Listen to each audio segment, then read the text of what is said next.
déjame pasar al tema del día de hoy. Primero que todo, buenos días, ¿cómo están? ¿Sí? El día de, ¿cuántos estuvieron aquí el día de ayer? Solo déjenme ver manos de cuántos estuvieron aquí. Todos, alguien que, bueno, todas las manos se levantaron. Alguien que no estuvo el día de ayer que haya venido hoy, quiero ver algunas manos. Ok, tenemos poquitas manos. El día de ayer, Oscar hizo un trabajo fenomenal. Gracias, Oscar. Sí, amén. Démosle un aplauso, por favor. Y comenzó a enseñarnos acerca de lo que es la predicación expositiva. Comenzamos en medio de todo eso, ¿sí? A cómo estudiar correctamente las escrituras. Hicimos varias preguntas. ¿Qué significaba lo que el autor escribió para ellos entonces? ¿Se recuerdan eso? Sí, ellos entonces. ¿Cómo encontramos a Cristo en el texto? ¿Cómo esto nos apunta hacia el evangelio? ¿Y qué significa para nosotros hoy? Y en medio de todo eso comenzamos a ver un poco de lo que es la centralidad del evangelio en todas las escrituras. Y aprendimos a hacer preguntas como estas. O sea, ¿cómo este texto apunta a Cristo y a su obra redentora? Tenemos que preguntarnos cosas como ¿cómo este personaje es un tipo de Cristo o un antitipo de Cristo? ¿Sí? ¿Cómo esta historia nos muestra quizás la necesidad que tenemos de un Salvador? Vimos nosotros cómo el evangelio le da un mayor y un mejor sentido al texto que estamos viendo, y cómo el evangelio se convierte al final del día en el motor de todo lo que hacemos. Ahora déjenme contarles. Ninguna otra cosa me ha hecho reescribir tantos sermones como estas preguntas. Porque es fácil. ¿Saben? Es fácil agarrar un versículo y sacar principios y sacar temas y dejar el evangelio por un lado y desconectarlo de la gran historia de Dios. Es fácil. Es fácil evitar el arduo trabajo de encontrar a Cristo en el texto, pero cuando lo hacemos, es maravilloso, ¿no? Es maravilloso, no solo porque es increíblemente revelador para nosotros, sino nos inspira, nos mueve al asombro, nos mueve a adorar a un Dios que dejó plasmado a través de todas las escrituras, a través de toda la historia de su palabra, un solo mensaje, una sola historia, un solo mensaje que nos apunta hacia nuestra necesidad de un Salvador revelado en Cristo Jesús en la cruz del Calvario. Es maravilloso cuando logramos ver eso, ¿sí? Y Jesús se encargó en más de alguna ocasión, en varias ocasiones, de hacerle ver a sus discípulos esto: que las escrituras no eran un montón de historias divididas, un montón de historias desconectadas de un montón de personajes a través de los siglos. Jesús se encargó de que sus discípulos supieran que las escrituras eran una sola historia, que apuntaba hacia un momento en la historia y que terminaba en ese momento. El clímax de esa historia era Él. Y en un momento, déjenme darles algunos ejemplos. Estaba discutiendo con unos judíos y estaban hablando sobre el testimonio de Él. Yo me imagino que Jesús, medio frustrado en algún momento, les dijo: hey, miren, yo no voy a dar testimonio de mí. Juan dio testimonio de mí. Juan el Bautista dio testimonio de mí, pero yo no recibo testimonio de hombres. Yo no voy a dar testimonio de mí. Las obras que yo hago, ellas dan testimonio de mí. Yo no voy a hablar de mí mismo. El Padre verbalmente, audiblemente dio testimonio de mí cuando dijo: este es mi Hijo amado, en quien tengo complacencia. Pero a ustedes, le dijo a los judíos, yo los reto. Y esto quedó plasmado, este reto quedó plasmado en el Evangelio de Juan, en el capítulo 5 y versículo 39. Jesús le dice a los judíos esto, les dice: escudriñad las escrituras, porque a vosotros os parece que en ellas tenéis vida eterna, y ellas, les dice, y ellas son las que dan testimonio de mí. Jesús está hablando con este grupo de judíos y les dice: hey, todas las escrituras apuntan a la vida eterna en mí. Todo lo que ustedes han venido estudiando fueron dejados para que ustedes vivan al verme a mí. Y Jesús los reta. Yo me imagino a Jesús hablando con ellos y les dice: yo los reto a que estudien profundamente, que escudriñen las escrituras. Y lo que va a pasar cuando ustedes hagan eso es que van a encontrar que en el centro de todo lo que estudien me van a encontrar a mí. Y pasó el tiempo y Jesús fue juzgado, fue crucificado. Y cuando Jesús fue crucificado y fue sepultado, sus discípulos fueron dispersados y estaban, imagínense eso, ellos habían creído que este era el Mesías y de repente pues lo mataron. Y un grupo de discípulos agarra camino de regreso, asumimos a su aldea, a un pueblo llamado Emaús. Y Oscar habló un poquito de esto ayer, pero déjenme hablar un poquito más de esto, porque cuando ellos iban camino a Emaús, iban algo tristes, iban algo decepcionados, iban confundidos, me imagino yo. Iban platicando, iban discutiendo qué pasó, pero no era este el Mesías que esperábamos, pero qué pasó con todo lo que nos habló y todo lo que vimos. Y de repente se acerca un hombre que parecía un extraño. Solo imaginen, ellos van caminando y se acerca otro hombre así como que: ¿qué están hablando, muchachos?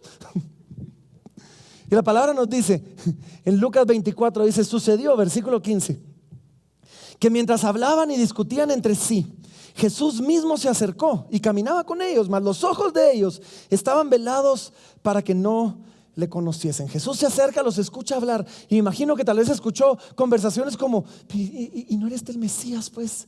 ¿No era este el que estábamos esperando? Ahora, algunas mujeres dicen que lo vieron resucitado, pero yo no creo eso.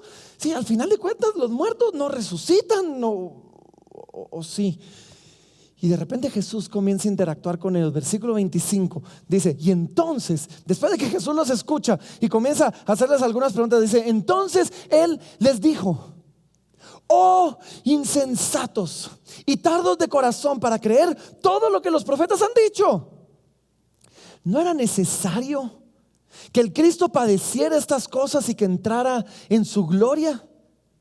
Y miren esto: y comenzando desde Moisés y siguiendo por todos los profetas, les declaraba en todas las escrituras lo que de él decían. Yo me imagino a Jesús diciendo, después de que le decían insensatos, miren, esto era lo que las escrituras dicen. Y entonces Jesús comienza una por una.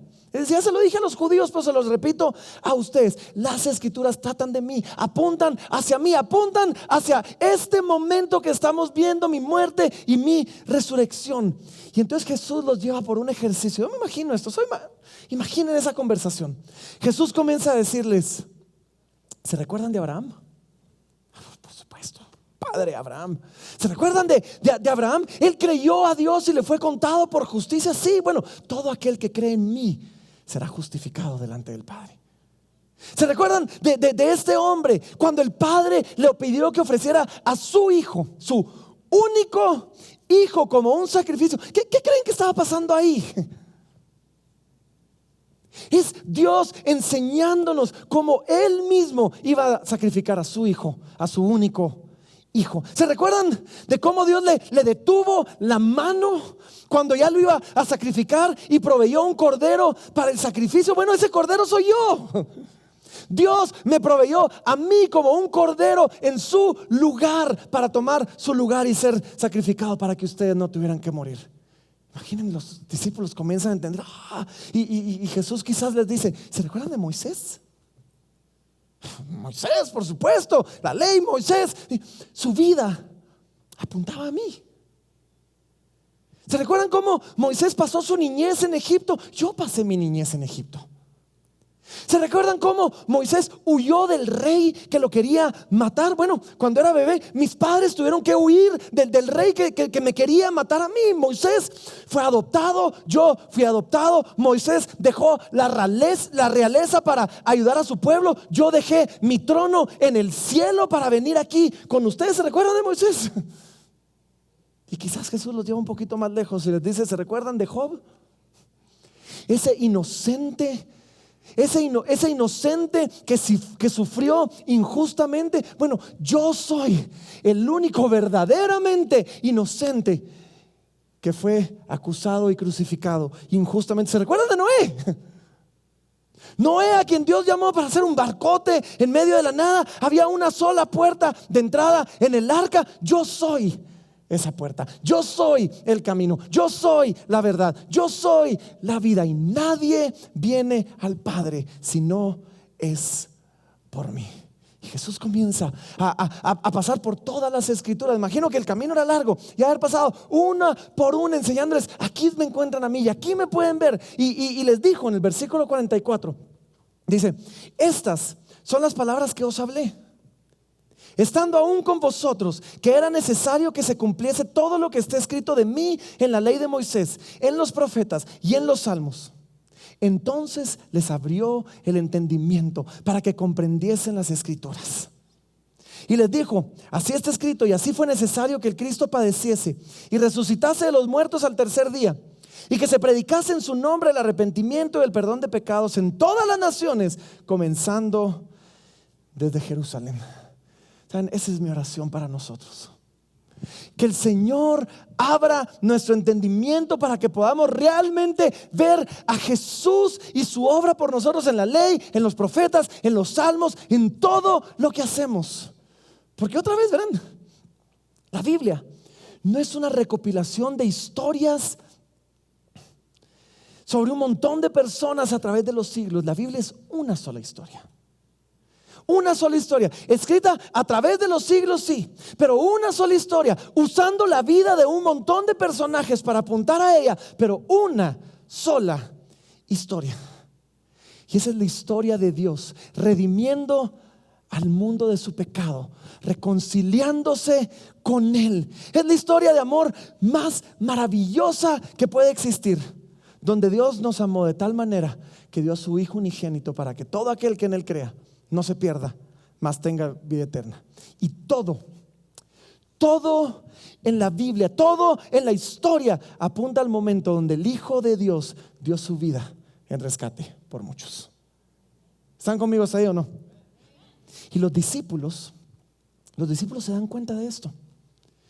Los discípulos se dan cuenta de esto, y cuando se dan cuenta de esto, comienzan a cambiar la forma en que hacían todo. ¿Sí?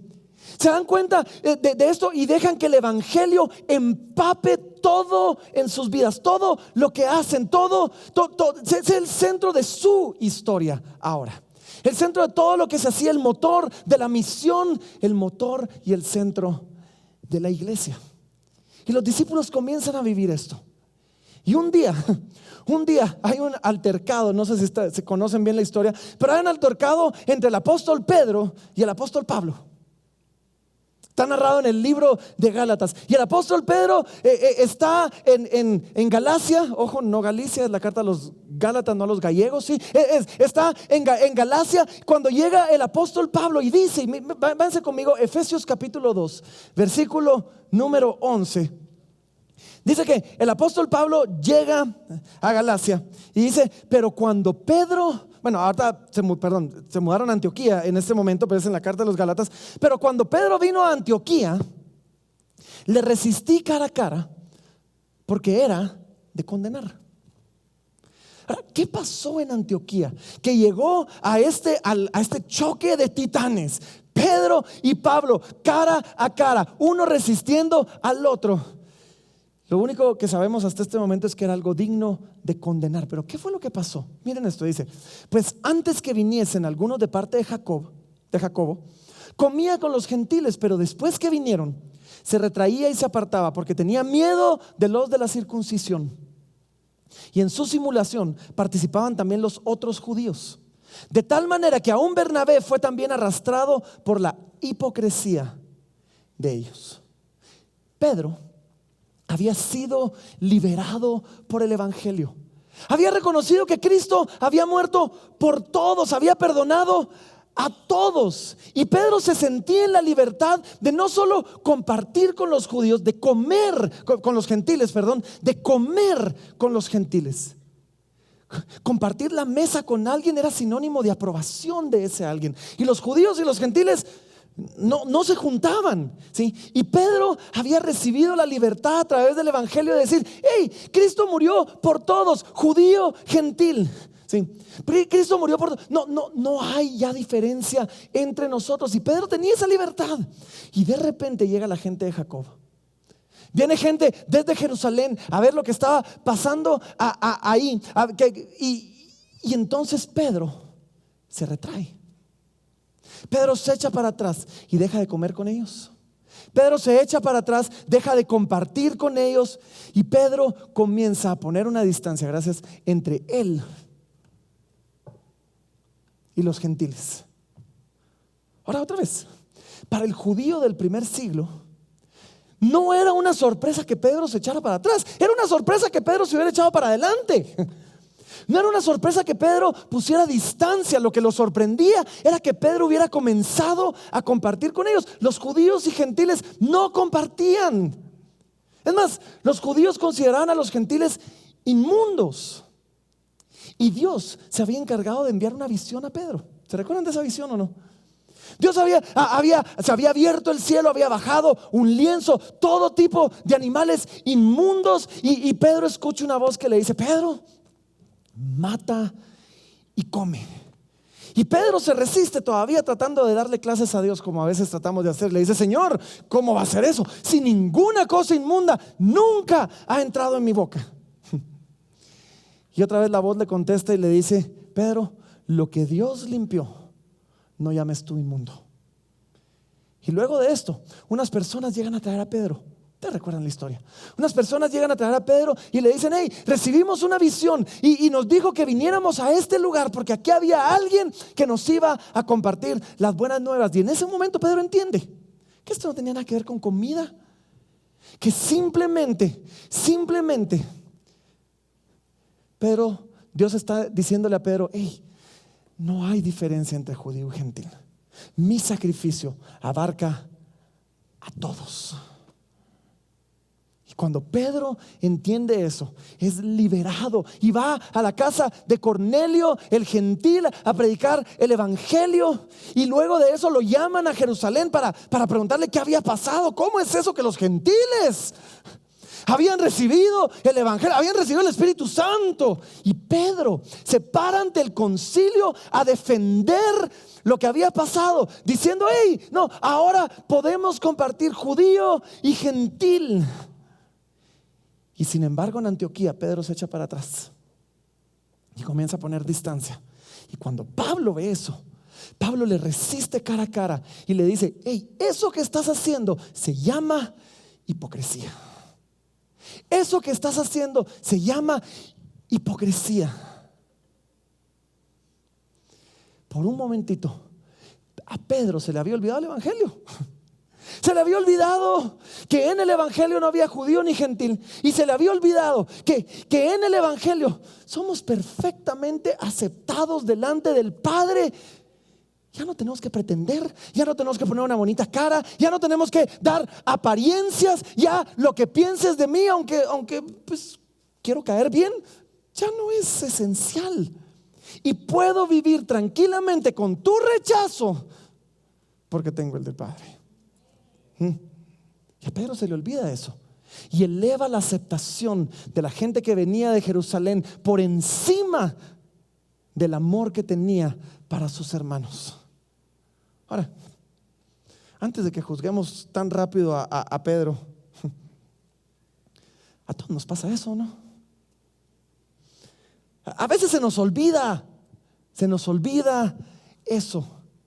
Y como a Pedro se le olvida, Pablo amorosamente le resiste cara a cara, lo ve a los ojos. Y este enfrentamiento no marcaba una distinción teológica entre Pablo y Pedro. Simplemente era un lapsus en la fe de Pedro y de Bernabé que los había llevado a olvidarse de las implicaciones del evangelio para aquello que ellos estaban viviendo. Y entonces Pablo hace algo hermoso. Yo me imagino que después de que lo resiste cara a cara, lo llama, se sienta con él, como algunos hermanos amorosamente a veces hacen con uno. Se sienta con él, por eso pedí una silla, lo agarra y quizás le dice: Pedro, sentate, platiquemos de esto un poquito. Y entonces comienza a hacer algo hermoso y le comienza a recordar el evangelio. le comienza a predicar el evangelio a Pedro, al apóstol Pedro, y le dice, hey, y dice Pablo narrándonos a nosotros en el versículo 14, pero cuando vi que no andaban, y miren qué hermosa esta frase, cuando vi que no andaban rectamente conforme a la verdad del evangelio, dije a Pedro delante de todos, hey Pedro, si tú, siendo judío, vives como los gentiles y no como judío, ¿por qué obligas a los gentiles a judaizar? Pero no sé si vieron esa frase tan hermosa, cuando vi que no andaban rectamente conforme a la verdad del evangelio. Ahora, pónganle pausa en su mente a esa frase, voy a regresar a ella porque no quiero pasar demasiado rápida con ella, pero esta era la hipocresía de Pedro, vivía como gentil, pero ahora quería poner cara de judío. Y entonces aquí es donde Pablo comienza a recordarle el evangelio y le dice, Pedrito, nosotros, judíos de nacimiento y no pecadores de entre los gentiles, nosotros que creíamos que por nuestro nacimiento o nuestra raza éramos superiores, nosotros que pensábamos que eso nos garantizaba algo, le dice, sabiendo que el hombre no es justificado por las obras de la ley, sino por la fe de Jesucristo, nosotros también hemos creído en Jesucristo para ser justificados por la fe de Cristo y no por las obras de la ley. Por cuanto por las obras de la ley nadie será justificado. Pedro, tú y yo entendimos que ni nuestra raza, ni nuestras costumbres, ni nuestras leyes nos salvan. Son buenas como parámetros de vida, pero no como un sistema de salvación. Y Pedro, cuando tú y yo entendimos eso, pusimos nuestra fe en Jesús para salvación, para que que su obra, no la nuestra, sea la que nos presenta justos delante del Padre. Y no hay nada aparte de Cristo que nos pueda presentar justos delante de Dios. Ese era el corazón de la discusión entre Pablo y Pedro. Y en el 17 dice, y buscando ser justificados en Cristo, también nosotros somos hallados pecadores. Es por eso Cristo ministro del pecado en ninguna manera. Porque si las cosas que destruí, las mismas vuelvo a edificar, transgresor me hago. Porque yo por la ley soy muerto para la ley, a fin de vivir para Dios. Pablo está hablando de su dependencia de la ley como un sistema de salvación. Y Pablo dice, si lo dejé a un lado y ahora quiero volver a depender del mismo, me hago culpable de todo lo que la ley demanda. Ahora, le dice, morimos a la ley como sistema de salvación. Morimos a la condenación de la ley y eso nos libera a vivir para Dios. Ya no tratando de ganar nuestro lugar, sino porque en Cristo ya lo tenemos asegurado. Y concluye en este recordatorio el evangelio en el versículo 20 con algo hermoso. Y miren lo que dice, con Cristo dice, estoy juntamente crucificado. Y ya no vivo yo, mas Cristo vive en mí. Y lo que ahora vivo en la carne, lo vivo en la fe del Hijo de Dios, el cual me amó y se entregó a sí mismo por mí. Pablo le dice, antes de encontrar a Cristo estaba viviendo para mí. Era una persona moral, sí, pero no porque quería agradar a Dios, sino por lo que esa moralidad me ganaba de parte de Dios. Esa forma de vivir es una forma de vivir para nosotros mismos, no para Dios.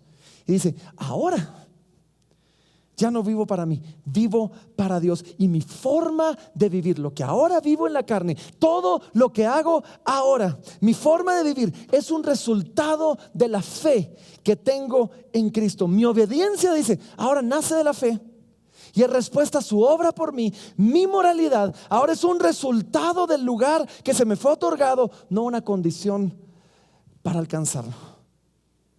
Y lo que Pedro concluye diciendo es parte de lo que yo quiero que veamos hoy como introducción a este día. Porque el evangelio es una forma de vida, no solo una idea. El evangelio no solo es la puerta por la que entré al reino y ahora lo dejé ahí en la puerta para hacer otro montón de cosas en el reino. No, el evangelio empapa todo lo que hacemos en nuestra vida, empapa todo lo que hacemos en cada área de nuestra vida, empapa todo lo que hacemos como iglesias, empapa todo lo que hacemos como ministerios. El evangelio es lo que mueve todo lo que hacemos. Luego que somos salvados, somos transformados. Somos transformados en cada área de nuestras vidas. mientras comenzamos a entender las implicaciones del evangelio en ellas. Y para mí, cuando yo comienzo a entender las implicaciones del evangelio en cada área de mi vida, eso es una demostración de que comencé a entender el evangelio, de que comencé a madurar en el evangelio. Y ese era el punto de la discusión. Pedro, tú conoces el evangelio. Pedro, tú sabes que todas las leyes ceremoniales, todas las dietéticas no nos salvan. Tú sabes que judío y gentil son igualmente pecadores e igualmente justificados en Cristo Jesús. Tú sabes que eres salvo no por vivir un estilo de vida, sino por la obra de Jesús en la cruz del Calvario de ti. Pedro, ¿cómo podés seguirte aferrando a la idea de una raza superior? Y Pablo lo está confrontando, y cuando lo confronta, para mí el clímax es donde le dice: no estás caminando de acuerdo a la verdad del evangelio. Hay muchos lugares en la Biblia que hablan del racismo y que Pablo hubiera podido usar para confrontarlo, pero la confrontación era: tú conoces el evangelio, y el evangelio debería transformar esta área de tu vida y toda área de tu vida. Pedro se había olvidado las implicaciones del evangelio en cuestiones de raza. Y yo me pregunto, yo te quiero preguntar: ¿te has sentado a pensar las implicaciones del evangelio en cada área de tu vida? ¿Te has sentado a pensar cómo el evangelio informa, cómo el evangelio nutre, cómo el evangelio impulsa, cómo el evangelio transforma todo lo que tú haces? Porque es bueno que lo hagamos. Y déjenme darles algunos ejemplos para que todos podamos ver cómo el evangelio impacta las diferentes áreas de nuestra vida. Piensa en tus relaciones con otros. ¿Cómo impacta el evangelio tus relaciones con otros? ¿Sabes cómo? El evangelio nos libera de la necesidad de sentirnos superiores a otros. Nos quita cualquier cosa que nos haga creernos superiores. Porque antes de Cristo estábamos en bancarrota espiritual, no teníamos nada bueno que ofrecerle a Dios, al igual que todos los demás.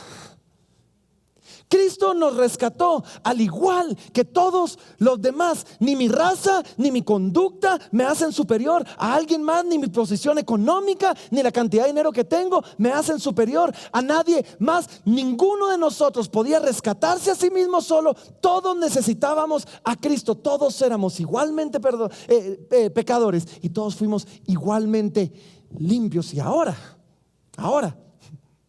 un esclavo tiene el mismo valor que un hombre libre, porque Cristo murió por ambos. ¿Sí?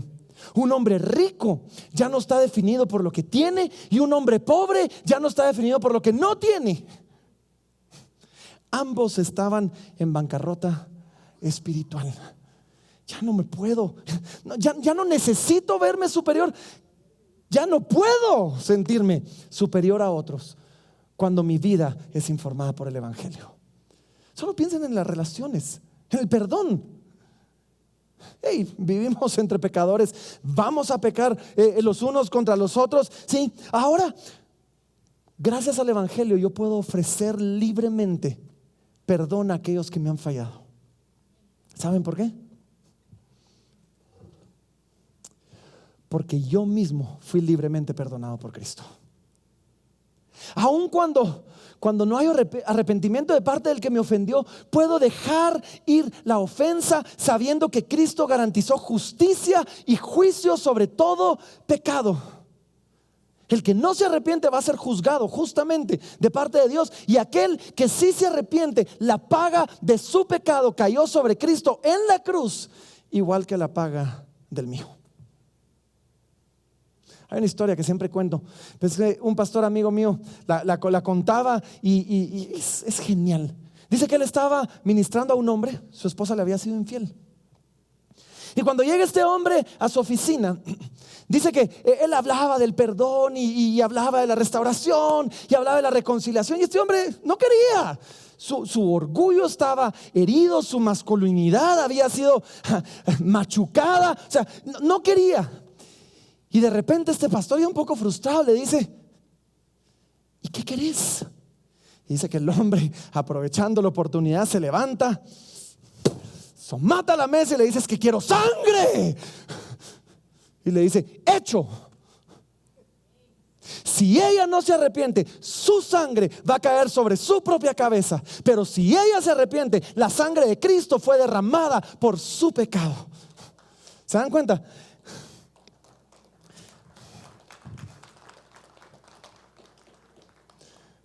¿Cómo rebalsa, cómo impacta el evangelio tu familia? ¿Cuáles son las implicaciones del evangelio para tu familia? Por ejemplo, el evangelio me libera de hacer de la aprobación de mis padres y de mi familia un lugar donde encuentro mi identidad. Y ahora, gracias al evangelio, gracias a que tengo un Padre celestial que me ama incondicionalmente y me acepta a pesar de mis errores, cuando entiendo eso, puedo ya no ser tan dependiente de mis padres para encontrar ahí su validación, y al mismo tiempo puedo ser no demasiado hostil hacia mis padres, perdonando sus pecados. ¿Cómo impacta el evangelio tus actitudes, tus sentimientos? Verán, muchas veces la depresión, cuando no es químicamente, cuando no es un desbalance químico o hormonal o qué sé yo, muchas veces la depresión viene del hecho de que personas no se sienten valiosas. Sienten que no tienen valor. Sienten que no han hecho suficiente. ¿Cómo informa el evangelio eso? El evangelio nos libera de esto y nos enseña que sin importar mis logros, Dios me amó y me valoró tanto que envió a su Hijo a morir por mí. El evangelio me enseña que mi valor no está en mis resultados, sino en la obra de Cristo en mí. Y esa verdad puede levantar aún a aquellos que están sumidos en una profunda depresión. ¿Cómo impacta el evangelio, por ejemplo, tu manejo del dinero? La forma en que te relacionas con el dinero.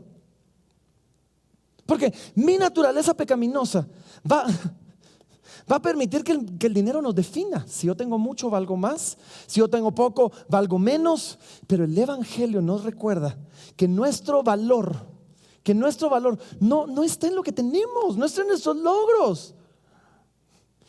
Ahora, si yo creo que este mundo es todo lo que hay, entonces me voy a aferrar al dinero y lo voy a consumir egoístamente. Pero cuando entiendo que Cristo compró una vida eterna más allá de esta, y veo entonces la generosidad de Dios el Padre a dar a su Hijo en la cruz a morir por mis pecados, ahora puedo yo agarrar esa generosidad y comenzar a vivir una vida de manos abiertas, generosa, porque soy recipiente de la generosidad de un Padre bueno, de un Padre celestial, de un Padre amoroso. Ahora mi riqueza se convierte en una herramienta para impulsar o financiar la obra de Dios aquí en la tierra. Mis recursos pueden ser usados para bendecir generosamente a otros de la misma manera en que yo fui bendecido. Sin el evangelio, el dinero me da seguridad. Mi seguridad está en cuánto tengo en la cuenta de banco o no. Conozco personas, si no tienen 6 meses de su presupuesto en la cuenta, algo pasa, 1 año, 2 años. Ahora en el evangelio yo entiendo que el único que me puede dar una certeza absoluta acerca de mi futuro es Dios. Y por medio de Cristo Jesús, Él la aseguró para mí en la cruz del Calvario. ¿Cómo impacta el evangelio el matrimonio? ¿Cómo impacta el evangelio la forma en que yo veo a mi esposa? Porque ahora, por medio del evangelio, el matrimonio cobra un nuevo sentido. Ahora ya no solo es un lugar para que seamos felices. Ya no solo es un lugar donde yo llego porque me completas, ¿verdad? Porque ya me complementes mi media naranja. Ahora el evangelio es es esta figura y esta sombra, y es la forma en que yo puedo demostrarle al mundo la gloria del amor tan grande de Cristo para su iglesia. Yo amo a mi esposa ahora como Cristo amó a la iglesia, para que el mundo pueda ver y pueda ver en la forma en que yo ame a mi esposa y diga, bueno, si así me ama Cristo, yo me apunto. Ahora el evangelio nos permite a nosotros extender perdón a la persona que nos puede herir más profundamente, como es nuestro esposo o nuestra esposa. Y a través del evangelio puedo extender perdón precisamente porque yo he sido perdonado, y precisamente porque entiendo, yo no estoy aquí solo para sacar algo para mí, estoy aquí para amarte como Cristo amó a la iglesia. ¿Y cuántas veces me he acercado yo diciéndole al Señor, Padre, otra vez vengo nuevamente con el mismo pecado a confesarlo delante de ti, Padre, perdóname? ¿Y saben cuántas veces he salido de ese tiempo de oración con un peso quitado de encima, sabiéndome absolutamente perdonado? ¿Saben cuántas? Todas. Y cuando yo entiendo que así fui amado, imagínense un esposo que genuinamente ame a su esposa de esa manera. Imaginen un esposo que genuinamente pueda ver a su esposa y amarla como Cristo amó a la iglesia. Pensemos en sexo, la sexualidad. ¿Cómo impacta el evangelio la manera en que veo el sexo? Porque fuera del evangelio el sexo lo voy a ver o como algo sucio, o lo voy a ver como algo puramente físico, o como algo egoísta donde yo gano placer o poder. Pero en Cristo ahora entiendo que el sexo es un acto, un regalo de Dios que refleja el gozo que Dios ha prometido para aquellos que han entrado a una relación de pacto con Él. Ahora en Cristo puedo amar aún en la intimidad, servicialmente a mi pareja, poniendo sus necesidades antes que las mías, porque así he sido amado por Dios. En cuanto a temas de sexo, un tema candente en este tiempo es la identidad sexual, ¿o no? Ahorita tenemos que luchar con L, con G, con B, con T, con I, con todas las demás siglas que tenemos por ahí. Pero ¿saben qué es lo que ha pasado? Es que fuera de Cristo, la gente que lucha, genuinamente lucha con deseos que la palabra de Dios describe no naturales, con pasiones. El problema es que lo han hecho una fuente de su identidad. Y entonces hay personas que luchan con atracción al mismo sexo, que no dicen, hey, yo lucho con atracción al mismo sexo. Ellos dicen, hey, yo soy un homosexual. Y agarran esto y lo vuelven parte de la fuente de su identidad. Pero en el evangelio, Cristo se convierte en la fuente de mi identidad. Soy primera y principalmente un cristiano. Todo lo demás es secundario. Y aunque me guste o luche con algo, ese algo con el que lucho ya no me define. Ahora, ¿has pensado las implicaciones que tiene el evangelio para la vida de la iglesia? Para el ministerio. Tenemos aquí pastores, tenemos aquí líderes quizás de grupos en casa, tenemos aquí, miren, ¿cuándo yo dejo que el evangelio ahora informe todo lo que la iglesia hace? La consejería que ofrecemos ahora es una que va a buscar arraigar nuestra identidad, nuestro valor en el evangelio, y no en la manera en que nos sentimos hacia algo o hacia alguien. Ahora el ministerio de niños ya no solo es la oportunidad de contar bonitas historias bíblicas con grandes seres, es una oportunidad para demostrarles a ellos, a los niños desde temprana edad, que el verdadero héroe de la historia es Jesús.